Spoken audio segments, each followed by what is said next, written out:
This is the Max & Lily Little Captain bed. It comes in a twin and full, is made of solid New Zealand pine, and the big selling point, it has 4 deep drawers that can be installed either on the left or on the right side. Today, we're gonna be timing the build, testing stability, and letting you know the real pros and cons of this bed. Let's dive in.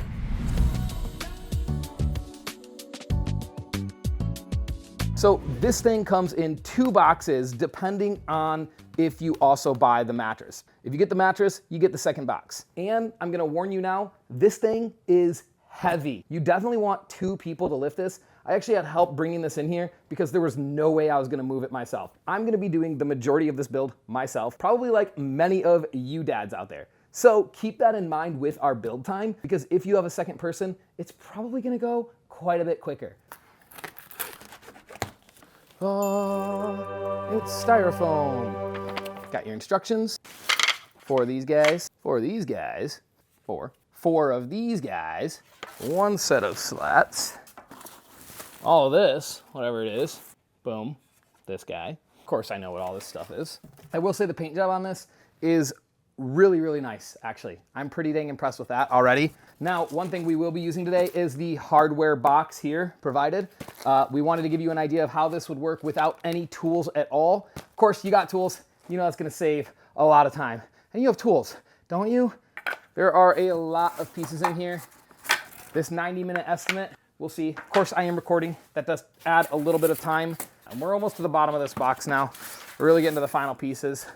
It just feels like it's never ending. When you are unboxing this, make sure to kind of organize the things as they are. You'll save a little bit of time later on, unlike me. Let's take a look at the instructions.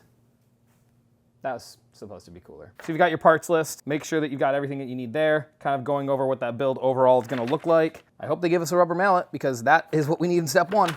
Let's first start to kind of lay out everything we've got. One of the things that you want to make sure and pay attention to as you're building is you really just want to set yourself up for success. So if I know where all the parts are, I know kind of where I'm grabbing from, I don't have to search for every single thing. So take the extra 10 minutes to set yourself up before you begin building. It's the whole concept of like sharpening your axe, right? You sharpen your axe, spend a lot of time sharpening your axe, and then when you actually go down to chop the tree, it's going to be a lot easier job. Parts are labeled. I was actually worried. I've seen products in the past where parts were not. I will say overall, as I'm building this, the build quality of pretty much all of these components seems to be really good. Let's crack into our hardware box first because we're going to need studs. Now comes the fun part, pouring this all out. They don't give us a mallet. That's actually a little bit annoying. Obviously, you can use a hammer. Just make sure you're being gentle with it. We're gonna try this without a mallet because generally, I've never really seen a product where you really gotta jam these in. Just a little bit of force with your thumb will do the trick. They didn't even give us an IKEA screwdriver. Are you guys kidding me right now? Okay, you can't build this without tools. You can't. They give you an Allen wrench, which is okay. They don't give you a mini screwdriver, none of that, which is pretty dang annoying. They should also standardize this. Why are there so many different types of screws, different lengths? So it's 9, 10, 16. 9 to 10. It's not too dissimilar from building Legos, I guess, except it's, you know, big Legos.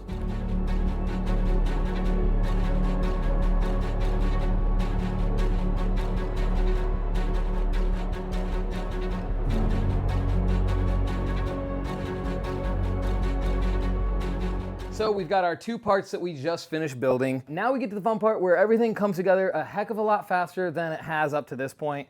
At least I'm hoping, because we are running against our time limit on what they estimated. This is where you would usually want 2 people because this is not gonna be super fun for me to do by myself, but we're gonna try it. I don't like how these guys here barely come out because that's what we're relying on to hold this whole structure together until we bolt it all together. You guys can see here, look how small this part is right here. There's no way you're holding this whole thing up with just that. It's just not gonna happen. Now that we've got the frame built out, I'm hoping that this process speeds up because we're beyond our time limit at this point. But if we can finish this within the next like 45-ish minutes, I'm gonna attribute a lot of that to the fact that we're filming this entire thing. And that's probably a part of it. And in we go. Notice I'm not fully tightening here. Right here, we're gonna keep this just a little bit loose So that way we can make sure we get even tightening and that we actually fit inside all of the pre-drilled holes without getting out of alignment. So they want us to screw this in here, but honestly, I don't really see much of a reason for that because you're not gonna have to deal with anybody pushing this up. At least, I mean, I guess if a kid gets underneath, but then they're gonna have to push the entire mattress up and everything as well. And it can't really go down. These screws aren't stopping any of that happening either. So to me, this kind of seems like a little bit of a pointless step. There could be a reason for it, but it just doesn't make sense. There's no pre-drilled holes. It's a cheap wood here. It's really just for structure. And what we're doing here doesn't seem to serve much of a purpose to me. Maybe it's to stop rattling, I guess, but it seems like a pretty snug fit from the very beginning anyway. So I don't know. We'll screw it in just because that's what the instructions say to do. To me, I'm skeptical on this step. On to phase 2 of this build here. The nice thing is only have one long giant drawer, at least holster, to build. I'm gonna say that we are beginning to tread into the territory that video production is no longer the catalyst here for why we're taking more time. There's been a few slots where the wood has been pre-drilled to put our nut in. It just were not fully drilled through. So we kind of had to carve out from the wood there. This just kind of sits on here, just like this. So we're gonna slide this in here. Should slide right in real easy. See that right there? Going here. And then just to line everything up here on the end, we're just basically taking these bolts here and they're screwing straight down. 2 of them, they just line up here. So you get 2 right here like this. We are almost ready to build our drawers. That's kind of bizarre. They want you to screw every single slat in, it looks like. I've never seen that on another product. We're not screwing everyone in. So the reason we're screwing them all in is because these don't actually sit. Your kid getting in and out of the bed, you're gonna hear that. So I guess we are gonna screw all of them in. We have made it to the drawers. Let's hope that this takes 5 minutes. Good tip, keep everything, again, in alignment based on the number that you have, so that way you remember and it's easier to pick it up. Overall, the process to build these is really quite simple. Would, again, save a ton of time. I would recommend getting yourself a drill if you don't have one.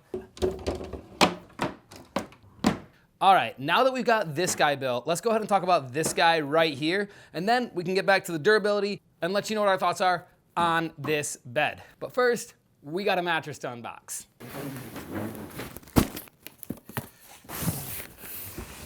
They were nice enough to include one of these here.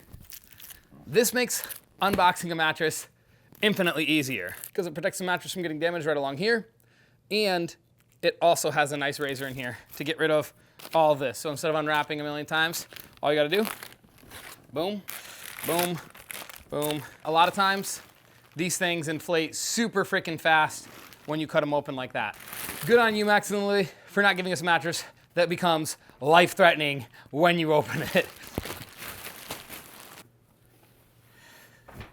So the mattress that Max and Lily sent us is their 8-inch cooling foam bed. On their website, you might have noticed that they have quite a few options in terms of comfort for your kid. All of them are pretty dang standard. All of them are low VOC, no formaldehyde. They don't use fiberglass. And overall, they're pretty standard mattresses. There's nothing particularly special about them in terms of what you are getting here for your child. It is kind of bare bones, but the truth is, you don't really need anything crazy fancy for your kid because kids generally just sleep significantly better than adults, no matter what you put them on. Biggest thing they need being is support, and that is something that all of their mattresses focus on giving you to a significant degree. Now, this particular bed here, it's a cool to the touch cover, it's a layer of cooling memory foam, then it's their standard base foam underneath. It's gonna run at about a medium for a kid. For an adult, you're gonna put them on here, it's gonna feel quite a bit soft, but it's not designed for you. Now, you do get a package deal when you get the 2 of these together. And overall, they make a really nice combo. One thing that's difficult with trundle beds is finding a mattress that actually fits without being enormous. Because if you go much higher than this, you are going to run into some issues with the aesthetic of it. And also, it just becomes more dangerous if you're putting your child on here. This bed here, as you guys could see when we built it, has 4 standard drawers. We want to talk a little bit about the durability. We want to talk about what you're getting out of this. And we want to talk about this if this is actually a good value for you. So we're gonna put it to a little bit of a test, starting right there. First and foremost, we know that kids are anything but gentle on furniture. So we're gonna be a little rough. So you kind of open it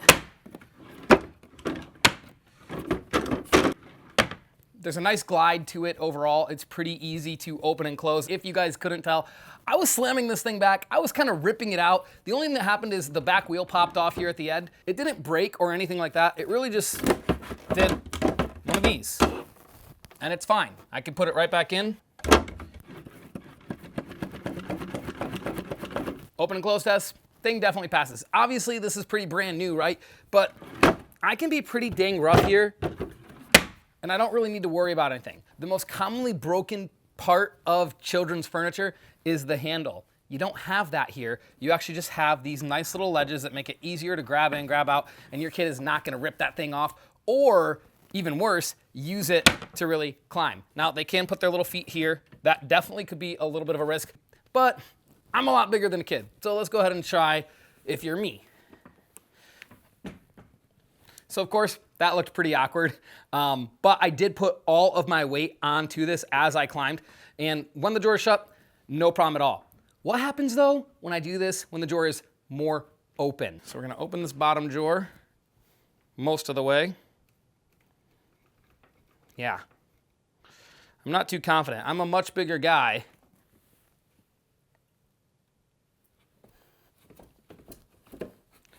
So you guys can see here, this is coming out just a little bit. It was a slow pull overall on the wood, and that's something that can easily be fixed with some wood glue. Realistically, I think you'd be pretty hard pressed to find a piece of furniture that really held up without just a little bit of tear there overall, especially considering I'm not a 50 or 60 pound kid. I'm a 180 pound man. And even still, it opens and closes just fine. Realistically, I think you'd be pretty hard pressed to find any company that's going to hold up to me putting all of my weight on the drawer when it's fully extended. That's really just not recommended and not a realistic use case scenario. The wood probably won't separate if your kid is doing that, but I still recommend that you don't encourage it, of course. Now, overall, this product here, when I look at the durability, I'm pretty dang satisfied, especially considering that at the time of this review, this comes in at $449 US. You'd be hard pressed to find a better deal pretty much anywhere else. You get a beautiful white, no VOC, semi-gloss finish with no imperfections. You get high quality Swedish pine, which I know what you're thinking, pine, isn't that cheap? Yeah, here in the US it is, but in Sweden they age their pine trees for 50 years, resulting in a very dense and durable wood, unlike what you'd expect here in the US. And I can attest to that because the box that this thing came in, it was really heavy. Beyond that, I do have a few more critiques with this product. And first and foremost, that's gonna be these right here. These slats. Typically, you wanna see about 3 to 4 inches of max open space between each slat. Here, it's significantly more than that. Not only that, but we had to screw down every single slat to stop any kind of rattling that might happen as your kid gets in and out of this mattress. I know that there is a simpler solution to that than having to screw in every single slat. And beyond that, I would like to see a few more slats here because this is too much open space. Yeah, a kid doesn't have as much weight, so distribution happens easier and the mattress is going to do a good job at supporting them. But even so, it would just instill a little bit more confidence if you guys would use a better slat system. Another critique that I have, these directions are not the worst that I've ever seen, but they're definitely not the best. Pretty much every single page is just comprised of pictures with no text at all on the parts that might be confusing. And that resulted in me making a couple mistakes along the way. None of them were detrimental to the build, but they definitely slowed me down in the process. Speaking about slowing down the process of building this bed, why are there 4 different screws and 5 different bolts? That to me seems a little bit excessive, and I don't think that it'd be too hard to engineer a bed that serves the exact same purpose as this using 2 screws and 2 bolt types. That would make the process, again, faster and easier because I wouldn't be juggling all these different parts and wondering, am I putting the right screw here? Am I putting the right bolt here? Yeah, it's not that big of a deal. It doesn't slow you down that much, but at the end of the day, it still had an impact. And when we're talking about a build that took me here a little bit over 4 hours to complete, any time saved is significant. Yes, I was filming. That does add about an hour onto it, but even so, we're looking at a 3-hour build, not a 90-minute one. And the 2 biggest reasons are there are too many parts and the instructions just simply aren't clear enough. Add some text in the spots that are a little bit confusing and that you noticed me struggle with here in this review. Please, it'll help every single one of your customers and they'll all thank you. All in all, despite the frustrations that happened with the build process here, in our opinion here at Sleepline, this is still an excellent product. You have high quality materials, durable construction, and something that just looks modern, sleek, and really well put together. Not only that, but the price point is pretty dang attractive too, coming in at $449 at the time of this review for the bed and $479 for the mattress. This is a product that we think is absolutely excellent for really anyone's kids here at Sleepline. It's great price, great materials, frustrating build, but you only got to do that once. And if we know anything about Max and Lily, we know that they listen to feedback, and I would expect a later revision of the instructions to be a little bit more in depth, and some of these other nagging issues like the slatted system to be improved upon as well. Anyway, my name is Ethan. If you found any value in this content or you have any questions, please leave a like and comment below, and subscribe to the channel for all things sleep. Anyway, that's gonna do it for today. We hope to see you in the next video.